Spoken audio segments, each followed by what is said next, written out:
Hello friends, welcome to our channel. இன்னைக்கு நம்ம சேனல்ல கடற்படையில் சேர்க்கப்பட்ட ஐஎன்எஸ் சென்னை போர்க்கப்பல் பற்றி தான் பார்க்க போறோம். வீடியோக்குள்ள போறதுக்கு முன்னாடி நம்ம சேனலை சப்ஸ்கிரைப் பண்ணாதவங்க சப்ஸ்கிரைப் பண்ணிட்டு வீடியோ கண்டினியூ பண்ணுங்க.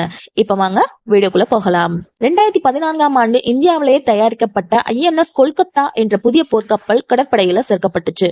அதை தொடர்ந்து அதே ரகத்துல உருவாக்கப்பட்ட ஐஎன்எஸ் கொச்சி போர்க்கப்பலும் அதே ஆண்டு கடற்படையில இணைக்கப்பட்டுச்சு. இதை தொடர்ந்து இந்த வரிசையில மிகப்பெரிய ஐஎன்எஸ் சென்னை போர்க்கப்பலும் இந்திய கடற்படையில சேர்க்கப்பட்டிருக்கு. மும்பையில் நடந்த இதற்கான விழாவில் மத்திய பாதுகாப்பு அமைச்சர் மனோகர் பாரிக்கர் கலந்து கொண்டு இந்த கப்பலை கடற்படை பயன்பாட்டிற்கு முறைப்படி அர்ப்பணிச்சாரு. இந்த போர்க்கப்பலோட முக்கிய அம்சங்கள் என்னென்ன அப்படின்றத தொடர்ந்து நம்ம பார்க்கலாம். தமிழகத்தின் தலைநகர் சென்னையின் பெயர்ல அறிமுகம் செய்யப்பட்ட முதல் போர்க்கப்பல் ஐஎன்எஸ் சென்னை போர்க்கப்பல் தான். இது 3வது மற்றும் கடைசி போர்க்கப்பல் ஆகும். ப்ராஜெக்ட் 15 ஆல்பா என்ற குறியீட்டின் பெயர்ல இந்த கப்பல் கட்டப்பட்டு 2006ஆம் ஆண்டு அடிச்சட்டம் நிறுவப்பட்டு கப்பல் கட்டும் பணிகளை தொடங்கினாங்க. இந்த கப்பல் 164 மீட்டர் நீளமும் 14.4 மீட்டர் அகலமும் உடையது. இந்த கப்பல் 7500 டன் எடையும் கொண்டது.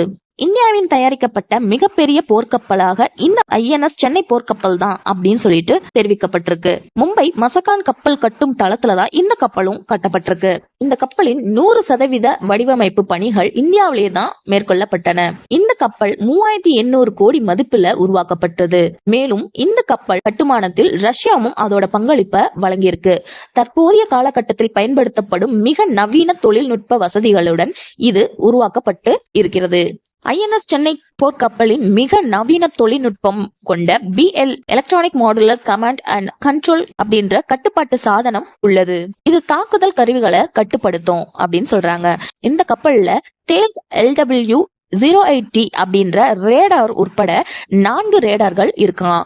ஒவ்வொன்றும் ஒவ்வொரு அலைவரிசையின் மூலமாக எதிரி இலக்குகளை தாக்குவதற்கும் தற்காத்துக் கொள்வதற்கும் பயன்படுமாம்.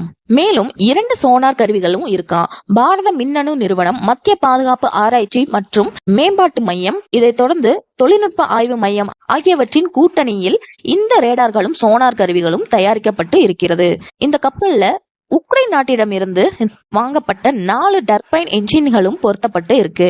இந்த கப்பலுக்கான போக்குவரத்து வசதி மற்றும் அவசர கால பணிகளுக்காக 2 நடுத்தர வகை சீ கிங் ஹெலிகாப்டர்களை நிறுத்தி வைக்கப்பட்டிருக்காம். ஐஎன்எஸ் சென்னை போர்க்கப்பலில் தரை தாக்குதல் நடத்துவதற்கான பிரத்யேக வசதி உள்ளன.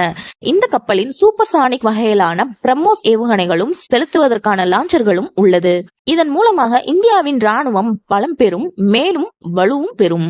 நீர்மூழ்கி கப்பல்கள் மற்றும் போர் விமானங்கள் தாக்குதல்களை எதிர்கொள்வதற்காகவே ஆயுதங்களும் அதனை கண்டறிவதற்கான சென்சார்களும் ரேடர்களும் இருக்கு. தண்ணீருக்குள் இருந்து வரும் ஏவுகணைகளை முறியடிப்பதற்கான 2 RBCU-600 வளிமறுப்பு ராக்கெட்களை ஏவுவதற்கான வசதிகளும் இந்த கப்பல்ல இருக்கு. குறுகிய தூர இலக்குகளை தாக்கவும் கப்பல்களின் தற்காப்புக்காகவும் 4 AK-630 எந்திர துப்பாக்கிகளும் கப்பலின் பொருத்தப்பட்டு இருக்கு. இது தவிர MR-130 மில்லிமீட்டர் துப்பாக்கியும் இந்த கப்பல்ல பொருத்தப்பட்டு இருக்கு.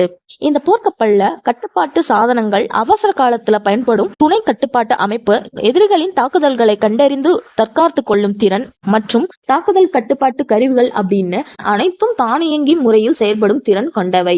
இவை இந்தியாவிலே உருவாக்கப்பட்டது அப்படின்றதுதான் ரொம்பவும் முக்கியமானது, குறிப்பிடத்தக்கது. இந்திய கடற்படையின் மேற்கு படை பிரிவில் சேர்க்கப்பட்டு இருக்கு. சில சோதனைகளுக்கு பிறகு மும்பை தலைமையிடமாக கொண்ட மேற்கு கடற்படை பிரிவில் இந்த போர்க்கப்பல் செயலாற்றுமா. சோ அவ்வளவுதான் ஃப்ரெண்ட்ஸ். ஐஎன்எஸ் சென்னை போர்க்கப்பல் எப்படி உருவாக்கப்பட்டுச்சு, எப்படியெல்லாம் அதுல வசதிகள் பொருத்தி இருக்கிறாங்க, எந்த மாதிரி எல்லாம் செயல்படும் அப்படின்றத நாம இன்னைக்கு வீடியோல தெரிஞ்சுக்கிட்டோம். கண்டிப்பா இந்த வீடியோ உங்களுக்கு யூஸ்ஃபுல்லா இருக்கும்னு நம்புறேன். அடுத்த வீடியோல உங்களை மீட் பண்றேன். அது வரைக்கும் நம்ம சேனல்ல சப்ஸ்கிரைப் பண்ணாதவங்க சப்ஸ்கிரைப் பண்ணி லைக், ஷேர், கமெண்ட் பண்ணுங்க.